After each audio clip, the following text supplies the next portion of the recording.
artinya kekompakan tim dalam berdiskusi mengenai materi yang Anda dapatkan. Terkait dengan presentasi kalian, mohon perhatiannya dulu. Masih ada yang ngobrol? Dari dulu ya. Ibu mau selesaikan hari ini terkait dengan materi, kemudian diskusi kelompok, kemudian presentasi kelompok. Karena minggu depan kita kan bertemunya cuma sekali aja, di minggu depan aja. Nah di minggu depan ibu akan memberikan suatu kuisis atau itu nilai kuisis itu akan ibu pakai sebagai nilai harian, ulangan harian. Dan kalian juga akan melihat beberapa poin atau beberapa soal yang nantinya akan ibu sedikit tidaknya itu akan ibu keluarkan di ulangan akhir semester nanti.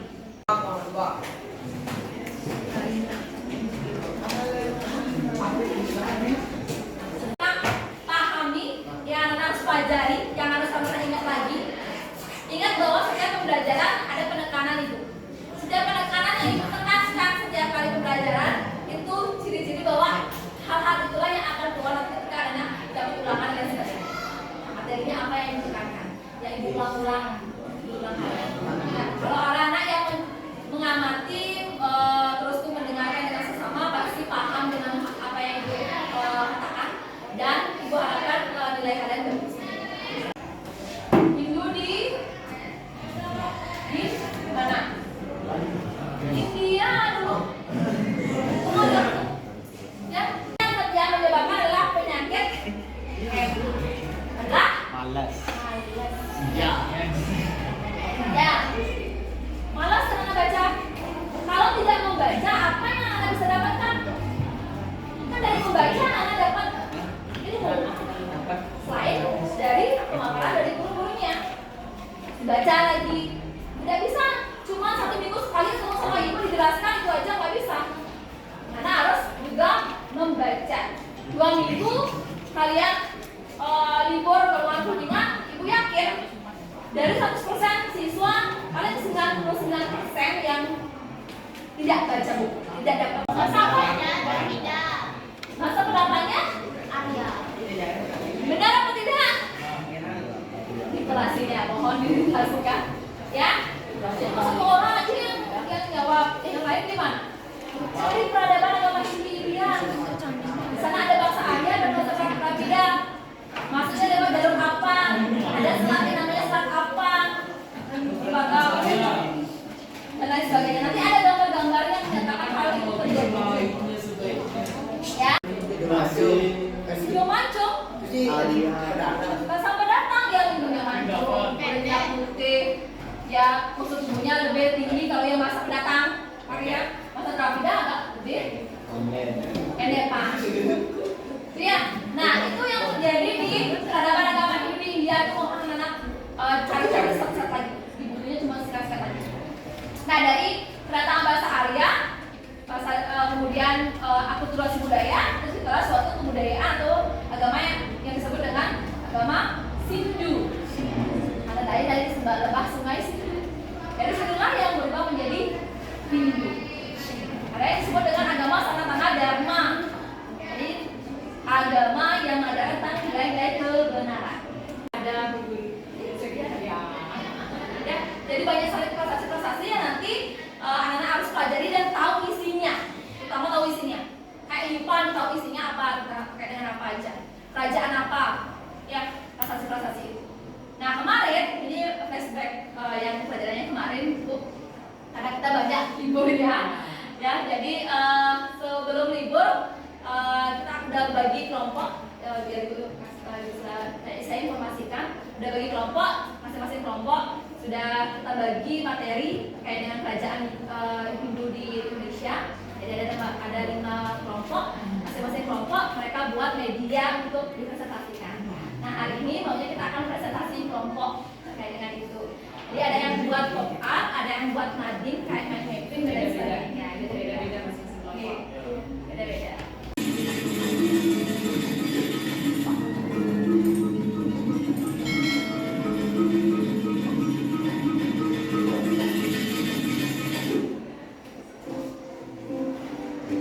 Sejarah agama Hindu di Asia.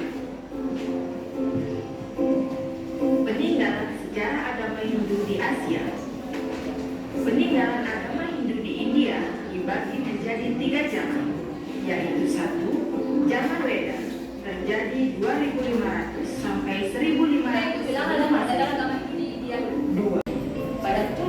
kejayaannya pada masa Samudra Putih.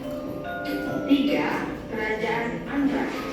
Pada masa pemerintahan Krisna I, kerajaan ini berusaha untuk mendirikan bangunan suci agama Hindu dalam bentuk kuil, mengajarkan tentang ajaran Weda. Peninggalan agama Hindu di Indonesia. Peninggalannya diawali dengan kerajaan Kutai pada abad ke-4 Masehi berupa Yupa. Selanjutnya, kerajaan Tarumanegara berupa prasasti seperti Jatiur, Kebon Kopi, Jambu, Pasirawi, Muara Ciasem. Sudah dengarkan ya. Nah, mendengarkan dari bagaimana sih peradaban. Gue bilang bahwa ada yang pertama harus kita pahami bersama adalah bagaimana sih peradaban agama Hindu di India. Nah, di India beberapa poin sudah disampaikan di video itu. Nanti silakan cari referensi lagi apa-apa saja yang harus dipelajari selain zaman-zaman yang ada pada peradaban agama Hindu di India. Nah, di sana juga ada beberapa kerajaan. Kemudian ada raja-rajanya. Kemudian yang tadi kita simak di sana di video kan penyebaran dari India itu ke Cina.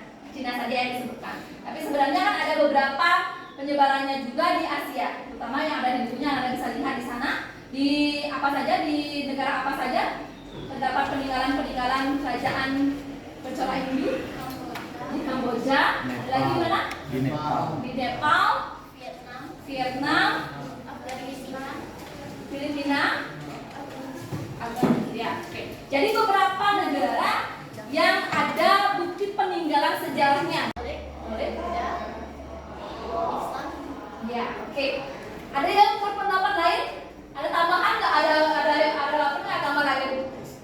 Oke, dari berbagai macam ya agama yang ada di Indonesia terkait dengan bagaimana sih anak-anak untuk saling toleransi terkait dengan toleransi beragama.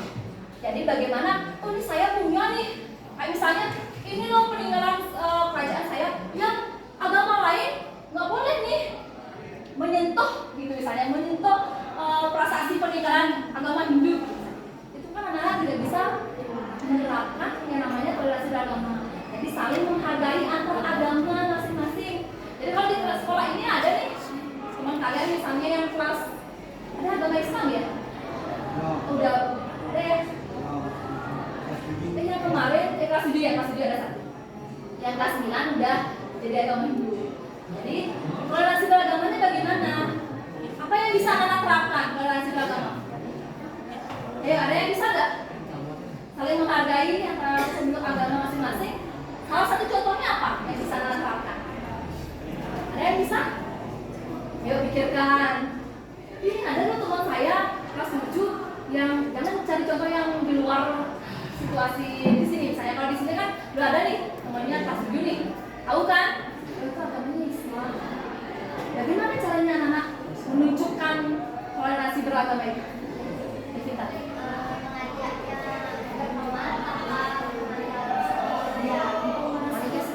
biasa saja berteman dengan enggak kemana nih, kalau Islam nggak usah nih diajak gitu ya. Kita berteman ya, tahu kan? Ya caranya berteman dan sebagainya. Jadi tidak memandang status mereka agama apa. Yang lain bagaimana caranya? Yuk, siapa lagi? Karena ini situasi yang real kalian nih, yang kalian temui nih, jauh-jauh nih. Coba saya gimana kok ya? Kan mayoritas agamanya agama lain. Ini yang cari contoh yang sederhana yang di sekolah ini aja. Kalian kan mayoritas nih. Mayoritas nggak? Ada minoritas dan mayoritas. Mayoritas kalian agama apa di sekolah ini? Hindu. Ini selain dari kita, yang lain ada. Kalau agama Islam kan ada dia kan bicaranya nol. Jadi kalau misalnya dia di sekolah kayak ibadah sholat di sekolah, jadi kita menghormati kayak nggak mengganggu dia beribadah. Oke. Berikut tangan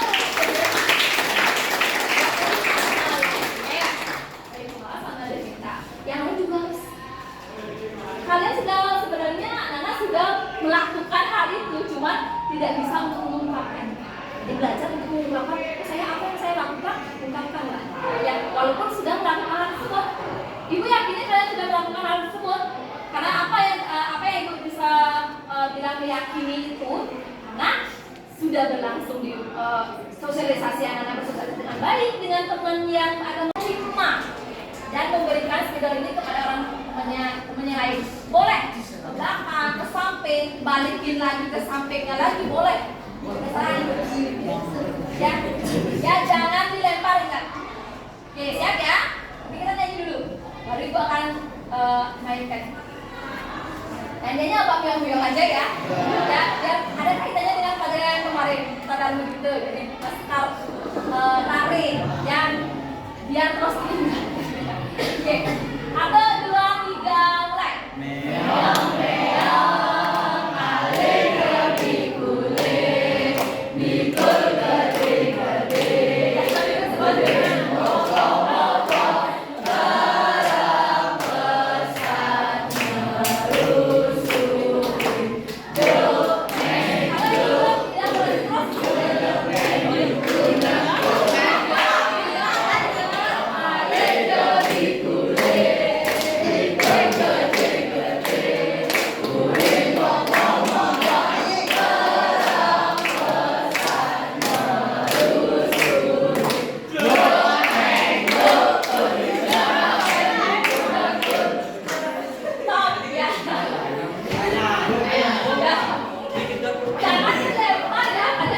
Perkenalkan, nama saya Dewa Ikhania Ardani. Saya perwakilan dari kelompok 1 akan mempresentasikan hasil kerja kelompok kami, yaitu roll-up tentang kerajaan Kutai.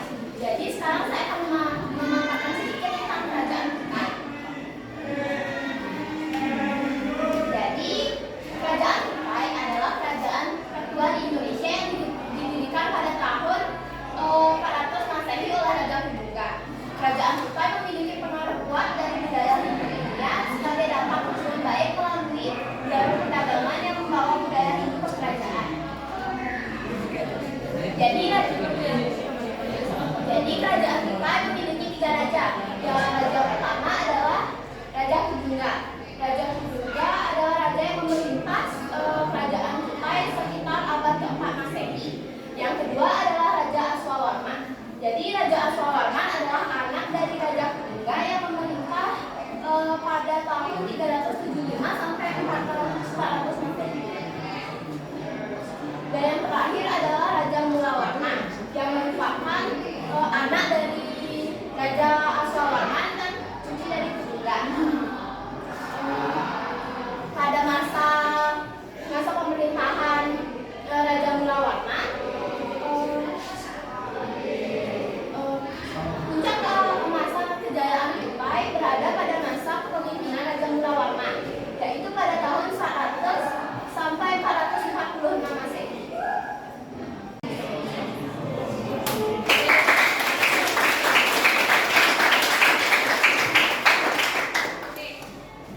Tadi apa yang disampaikan temannya?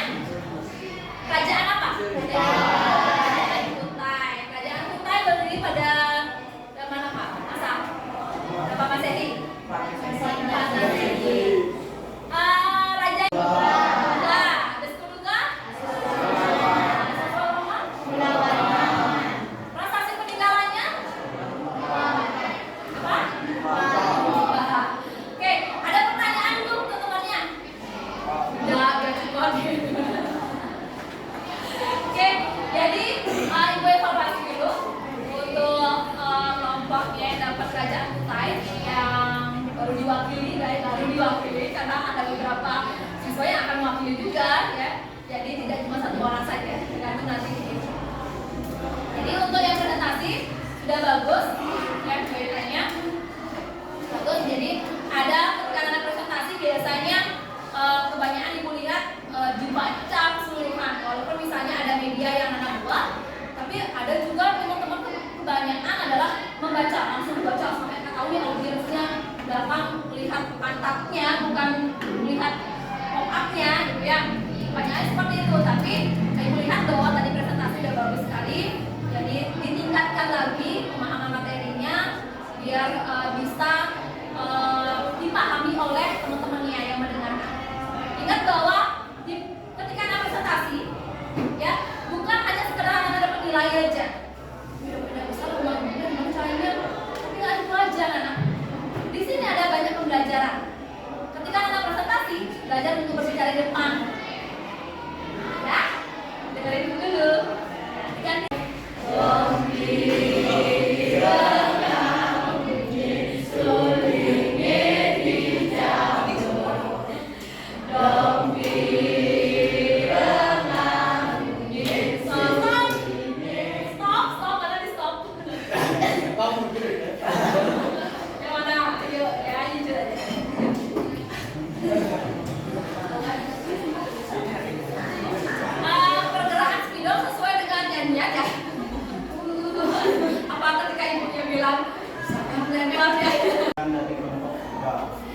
Di sini saya akan menjelaskan dan memaparkan tentang kerajaan di Jawa Tengah, yaitu saya akan memaparkan tentang Candi Arjuna.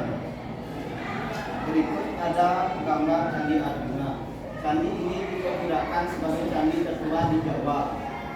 Dalam prasasti yang ada ditemukan di sekitar kompleks Candi Arjuna yang tertulis tahun 731 Saka atau 808 Masehi.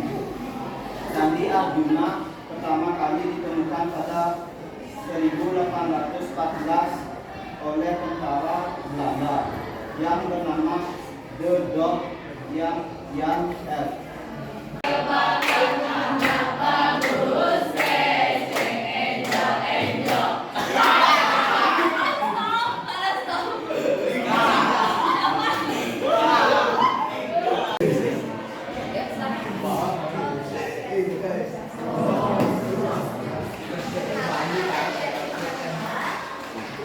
Di sini saya akan mempresentasikan tentang Kerajaan Tarumanegara. Saya dari kelompok 4. Jadi yang pertama lokasinya. Kerajaan Tarumanegara terletak di wilayah Jawa Barat, tepatnya di sekitar aliran Ciliwung. Lokasinya yang berada di daerah tersebut menjadikan kerajaan ini berkembang pada bidang perdagangan dan pertanian. Yang kedua, pendiri. Kerajaan Tarumanegara didirikan oleh Raja Jirajasa. Namun yang paling terkenal dan membawa kerajaan ini pada masa kejayaannya adalah Raja Gunawarman. Yang ketiga, masa kejayaan. Masa kejayaan Kerajaan Tarumanegara terjadi pada abad ke-5 Masehi di bawah kepemimpinan Raja Gunawarman. Pada masa pemerintahannya, Raja Gunawarman dikenal sebagai raja yang bijaksana dan sangat memperhatikan kesejahteraan rakyatnya. Salah satu bukti perhatian tersebut adalah dibangunnya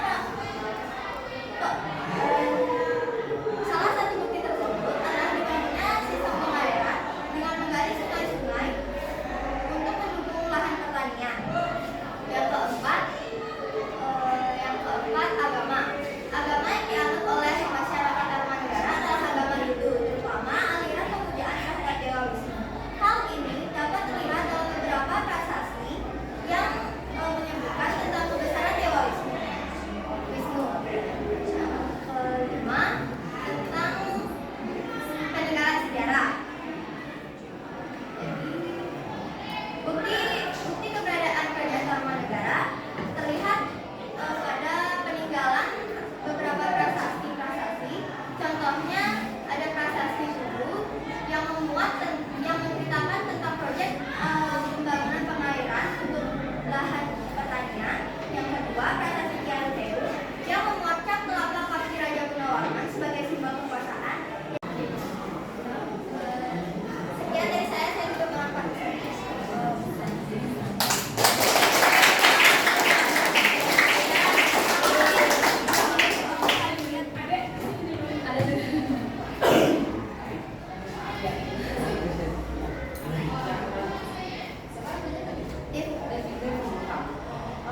Tadi sebenarnya meragukannya dalam arti karena tahu kelompok itu tidak membawa hasil.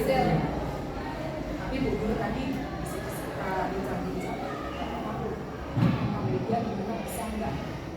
Pak?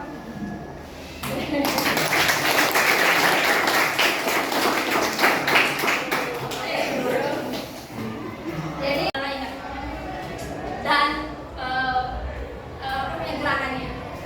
Kalau ibu bilang up, berarti tangannya ke atas. Stop di tempat duduknya aja. Up, tangannya ke atas.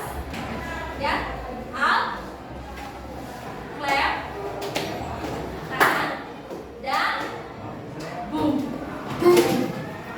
Up, clap, boom. Up,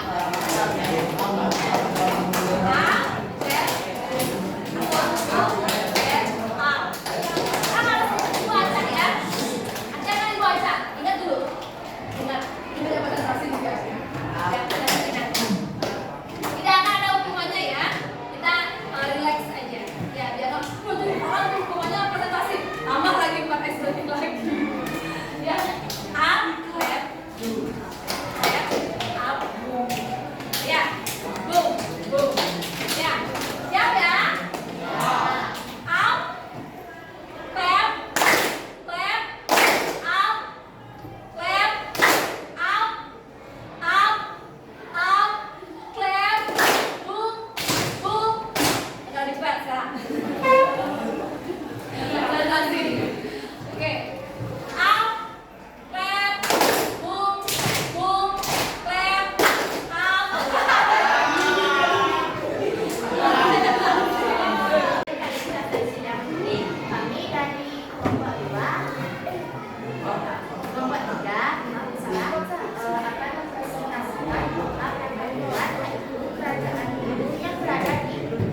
Submit answer. Salah, aduh salah. Tik salah.